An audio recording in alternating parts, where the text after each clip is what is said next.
No Esporte Mais de hoje tem um Brasileirão, notícias dos clubes menores do Rio, giro nas cidades e tudo que rola de mais importante no mundo do esporte. Vem com a gente que tá no ar mais um Esporte Mais.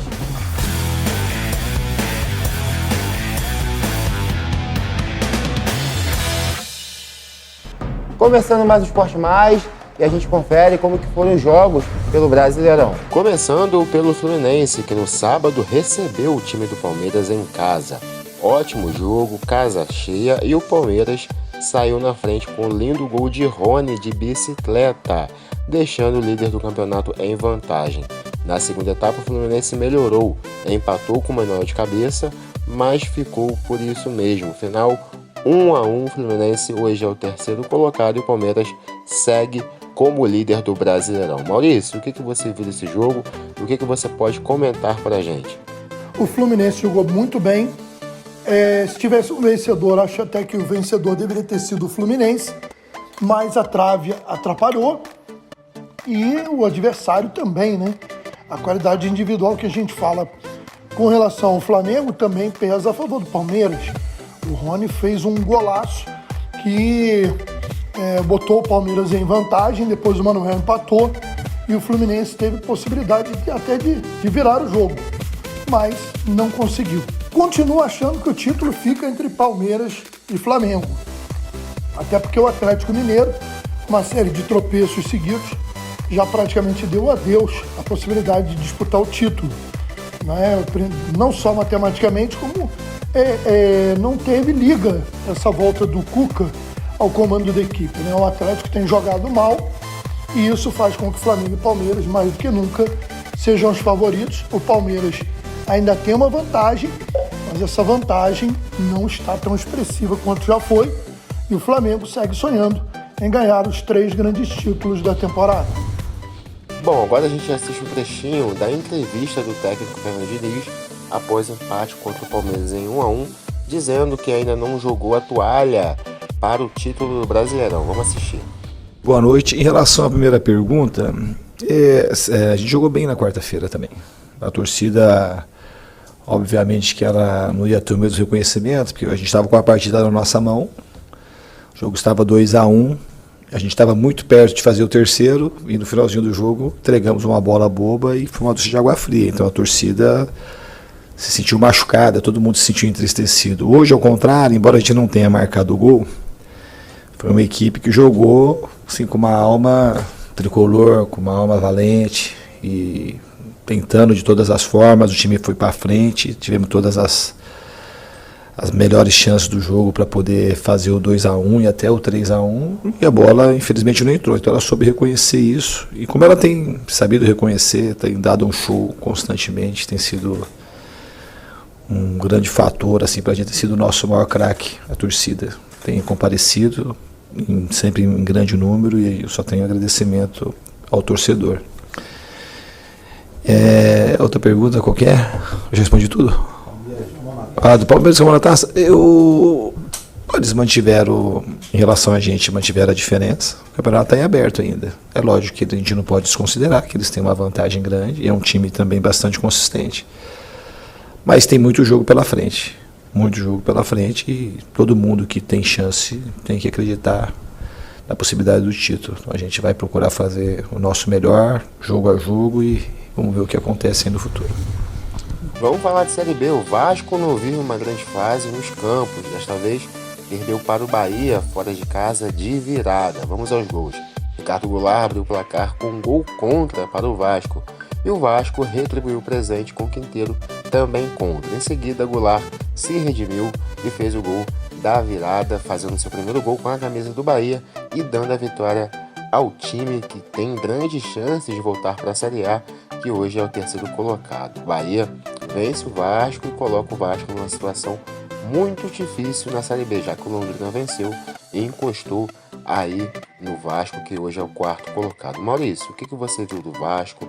O Vasco não vive uma grande fase, como eu mesmo disse, e começa a se complicar sozinho na Série B. O Vasco volta a campo nesta quarta-feira contra o Guarani em casa, às 19 horas. Coisa anda complicada pro lado do Vasco, né? O time não vem tendo boas atuações não consegue conquistar pontos fora de casa e, mais do que nunca, o time vai depender de São Januário e da sua torcida para brigar pelo acesso. Tinha uma gordura, era dado como certo ali que os 4 que estavam à frente dificilmente deixariam de subir: Cruzeiro, Bahia, Grêmio e Vasco. Mas isso não vem acontecendo, porque o Vasco tem rateado muito nas suas atuações e nos resultados. O próprio Grêmio também, né? O Bahia até deu uma distanciada e parece encaminhando uma classificação até mais tranquila, porque o Grêmio empata muito. Isso é ruim no sentido também dos critérios de desempate. O Vasco vai ter que... o sinal de alerta já está ligado, né? Porque enquanto o Vasco vem oscilando, o Londrina vem mantendo uma estabilidade de boas atuações. E hoje o Londrina chega a apenas 4 pontos de diferença para o Vasco. E vale lembrar que, se eu não me engano, há 2 ou 3 rodadas atrás, o Londrina foi derrotado pelo Cruzeiro, porque senão hoje a diferença poderia estar menor. Então, todo jogo, mais do que nunca, vai se tornando uma decisão para o time do Vasco. E principalmente com uma outra equipe no seu calcanhar. E não só o Londrina, que está com 38, que está a 4 pontos, como o próprio Sport Recife, que deu uma reagida no campeonato e está a apenas 5 pontos do Vasco. Então, é complicado a situação do Vasco, tem que acordar e tem que começar a jogar bem. Quem gostou do resultado entre Fluminense e Palmeiras foi o Flamengo, que encarou o Botafogo neste domingo.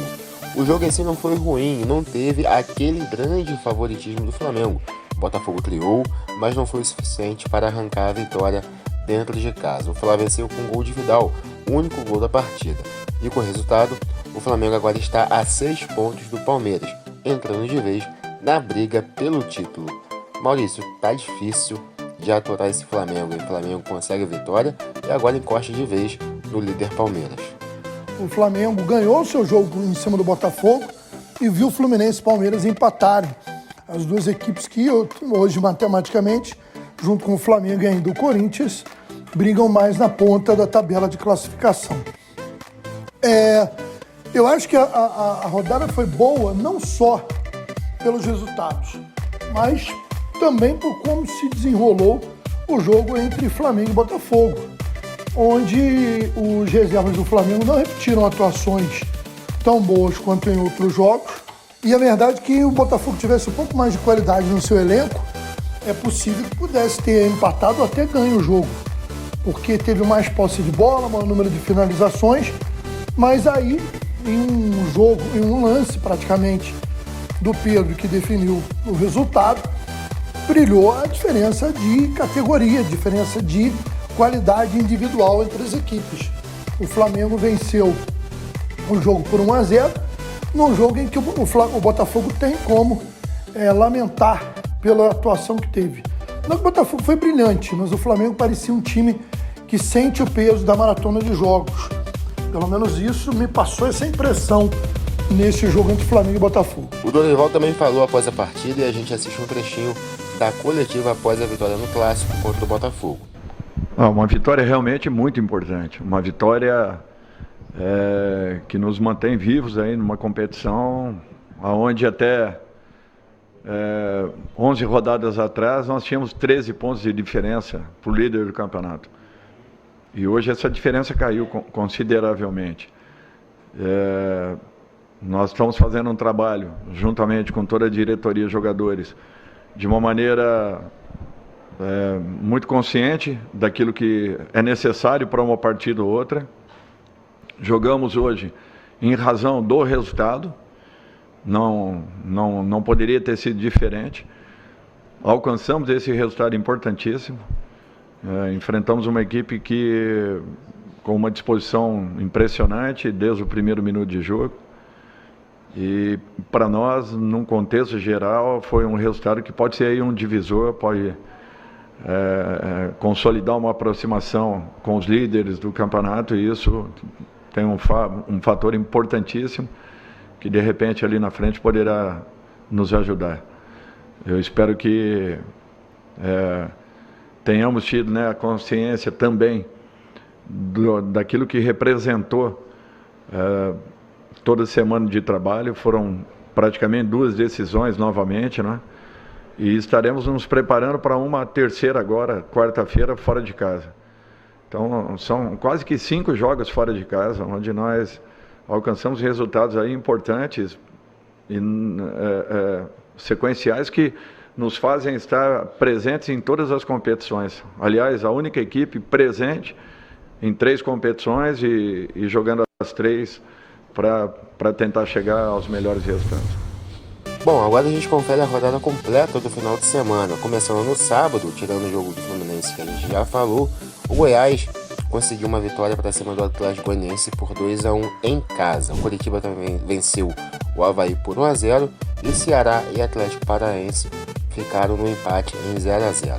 Já no domingo, América Mineiro e Atlético Mineiro no Clássico de Minas empataram em 1-1. O São Paulo perdeu em casa para o Fortaleza por 1-0 e o Cuiabá e o Santos também ficaram no empate em 0-0. Fecham a rodada Corinthians e Bragantino e Internacional e Juventude nesta segunda-feira.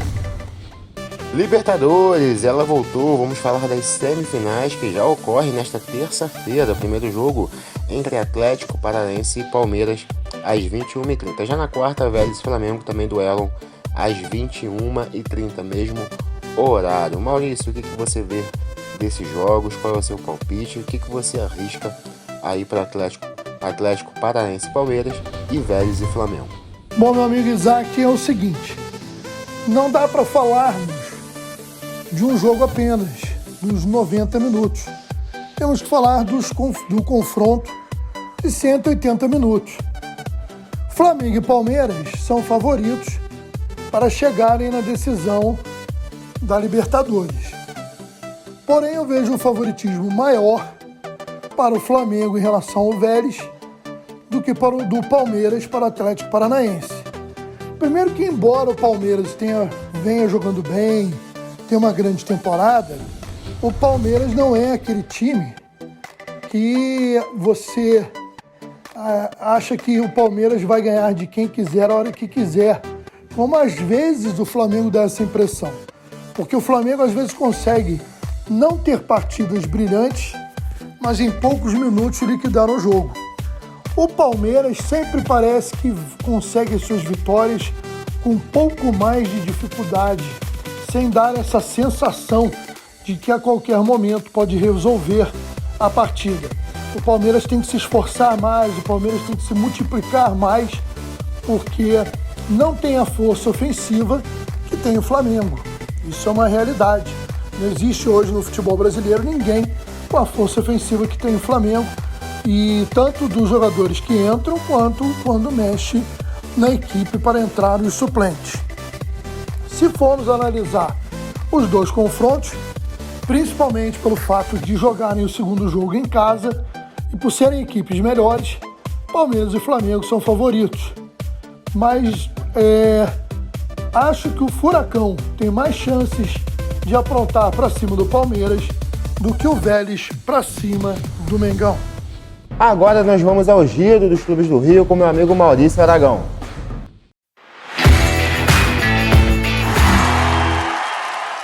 Olha, Isaac, infelizmente a equipe da Portuguesa da Ilha do Governador não conseguiu acesso para a Série C do Campeonato Brasileiro. No jogo disputado no final de semana em Manaus, a Portuguesa acabou derrotada pelo Amazonas por 3-2.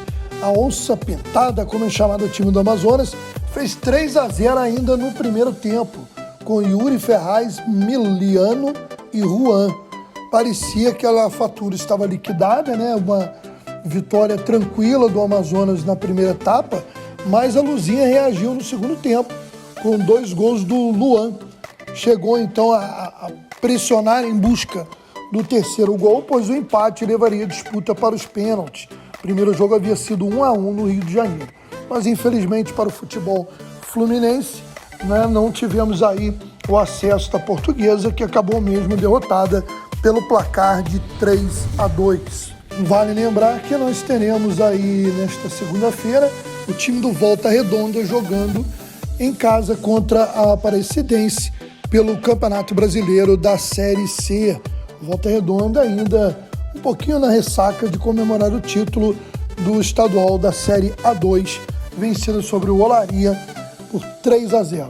E a gente traz ainda a tabela da Série B2, né? Que terá aí a participação de equipes que já estavam na B2 e 2 que subiram da Série C, mas que não apareciam ainda na tabela oficial. Aí o Belfort Roxo e o Rio de Janeiro não apareciam no regulamento do campeonato. Na tabela já estão inseridos, mas o regulamento ainda não trazia, porque quando o regulamento foi elaborado, os classificados seriam os 2 primeiros colocados da Série C. Então o Belfort Roxo foi o campeão e mais o Rio de Janeiro subiram, se juntaram a outras 10 equipes, entre elas o Mageense Futebol Clube, para a disputa da Série B2, que começa no próximo dia 11 de setembro. A gente volta com o Maurício para falar do esporte nas cidades. Bom, Isaac, falando do esporte nas cidades, destacar que o final de semana foi marcado pela grande decisão do Campeonato de Futebol de Veteranos em Rio das Ostras. O evento aconteceu no estádio Emília Rosa Guimarães, em Marileia, uma disputa entre o Terra Firme e o Nova Esperança. E o Terra Firme venceu por 2-0, conquistando o título, comemorando mais aí uma conquista no futebol de Rio das Ostras, nesse evento realizado pela Prefeitura, através da Subsecretaria de Esporte e Lazer e com a organização da Multisport Eventos Esportivos. Parabéns aí aos jovens atletas, né, vamos dizer assim, do Terra Firme, campeão dos veteranos lá em Rio das Ostras. Vamos ao giro de notícias internacionais.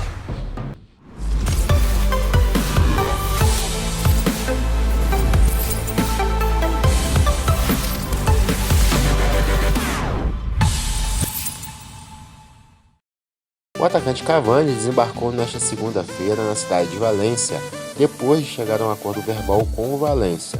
O jogador uruguaio chega para assinar um contrato por 2 temporadas, porém ainda precisa passar por exames médicos, mas Cavani já fala como jogador do clube. Ainda continuando com o mercado da bola, agora na Inglaterra, o Nottingham Forest nesta segunda-feira também anunciou a contratação por empréstimo do lateral brasileiro, lateral esquerdo Renan Lodge, que defendia o Atlético de Madrid. O atleta de 24 anos chega depois de passar 3 temporadas defendendo o time de Simeone, o Atlético de Madrid. E a gente fica por aqui. Obrigado mais uma vez pela sua audiência.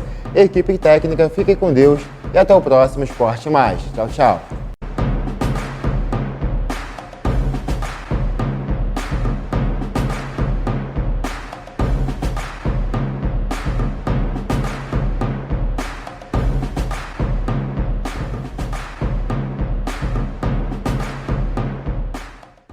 Parafuso a menos, não precisa preocupar. Na Casa dos Parafusos você vai encontrar muito mais variedade pra tudo que precisar. Casa dos Parafusos tem quase tudo. Tá esperando o quê? Vem pra Casa dos Parafusos.